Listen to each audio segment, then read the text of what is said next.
कर्नाटक के धारवाड़ शहर के मज़ाफ़ाती इलाके मंसूर रोड पर एक नौजवान लड़की की लाश मिलने के मामले में पुलिस तफ्तीश के दौरान अहम और चौंका देने वाला इंकशाफ सामने आया है। पुलिस के मुताबिक 19 साला ज़किया मुल्ला के कत्ल में किसी और का नहीं बल्कि इसके मंगेतर साबिर मुल्ला का ही हाथ निकला।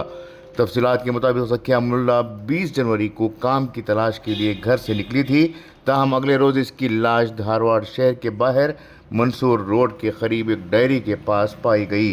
इब्तदाई मामले में गला दबाए जाने के आसार पाए गए थे, जिसके बाद पुलिस ने कत्ल का मुकदमा दर्ज करके तफ्तीश शुरू की।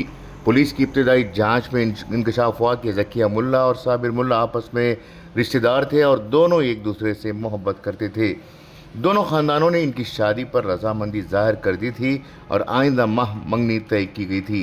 ताहम 20 जनवरी की शाम दोनों के दरमियान शादी से मुताल्लिक़ किसी बात पर शदीद झगड़ा हुआ। बताया जा रहा है कि साबिर मुल्ला दूसरी लड़कियों के साथ भी बातचीत कर रहा था, जिसे ज़किया मुल्ला नापसंद कर रही थी। ज़किया मुल्ला ने साबिर मुल्ला को हिदायत दी थी कि वो तमाम दीगर लड़कियों के साथ ताल्लुक़ात को मुनक़ता करें। इसी बात को लेकर झगड़ा हुआ। यह झगड़ा पुरतशद्दुद सूरत इख्तियार कर गया। इसी दौरान साबिर मुल्ला ने ज़किया का इसके ही दुपट्टे से गला घोंटकर कत्ल कर दिया। तहकीकात में एक और हैरानकुन पहलू ये सामने आया है कि वारदात के बाद मुलजिम साबिर मुल्ला ने खुद एसपी को फ़ोन करके कत्ल की इत्तला दी। पुलिस के मौके पर पहुंचने के बाद भी वो वहीं मौजूद रहा और लाइल्मी का मुजाहरा करता रहा। ताहम इसके रवैये पर शुबा होने के बाद पुलिस ने इसे तहवील में लेकर इससे पूछताछ की, जिसके दौरान इसने जुर्म का एतराफ़ कर लिया।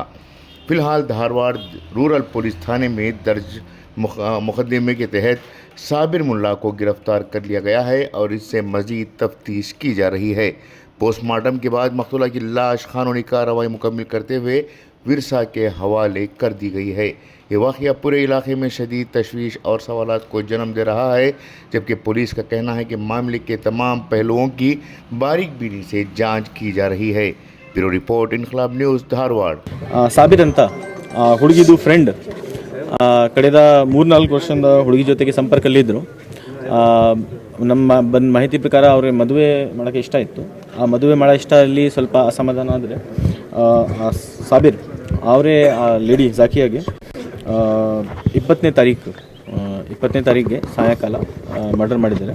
ನಿನ್ನೆ ನೈಟ್ ಅರೌಂಡ್ 12 ಗಂಟೆಗೆ ನಾವೇ ಆ ಸಾಬಿರ್ಗೆ ಟೆಕ್ನಿಕಲ್ ಎವಿಡೆನ್ಸ್ ಬೇಸಿಸ್ ಮೇಲೆ ಬಂಧನ ಮಾಡಿಸಿದ್ದೀವಿ. ಈಗ ಅದೇ ಲೀಗಲ್ ಪ್ರೊಸೆಸ್ ನಡೀತಾ ಇದೆ.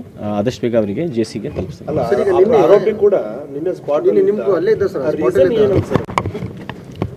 ರೀಸನ್ ಆರೋಪಿನೂ ಹೇಳ್ಬೋದು, ಅವರಿಗೆ ಎಷ್ಟು ಧೈರ್ಯ ಹೆಂಗೆ ಬಂತು. ಬಟ್ ನಾವೇ ಫಸ್ಟ್ ನಮಗೆ ಸುಮ್ಮನೆ ಯಾರಿಗೆ ಹಿಡಿಯೋಕ್ಕೆ ಆಗಲ್ಲ. ಎವಿಡೆನ್ಸ್ ಬೇಸಿಸ್ ಮೇಲೆ ನಾವೇ ನಮ್ಮ ಕಾರ್ಯಾಚರಣೆ ಮಾಡ್ತೀವಿ. ಸೊ ಅದು ಎವಿಡೆನ್ಸ್ ಸಿಕ್ಕ ತಕ್ಷಣ ನಾವೇ ನಮ್ಮ ಕಾರ್ಯಾಚರಣೆ ಮಾಡಿಸಿದ್ದೀವಿ.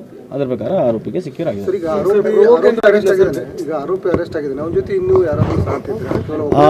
ಆಸ್ ಆಫ್ ನಾವು ನಮಗೆ ಏನು ಎವಿಡೆನ್ಸ್ ಸಿಕ್ಕಿದೆ ಅಂದರೆ ಕ್ಲಿಯರ್ ಟೆಕ್ನಿಕಲ್ ಎವಿಡೆನ್ಸ್ ಇದೆ. ಇದರಲ್ಲಿ ಒಬ್ಬರೇದು ಪಾತ್ರ ಕಂಡು ಬರ್ತಾ ಇದೆ.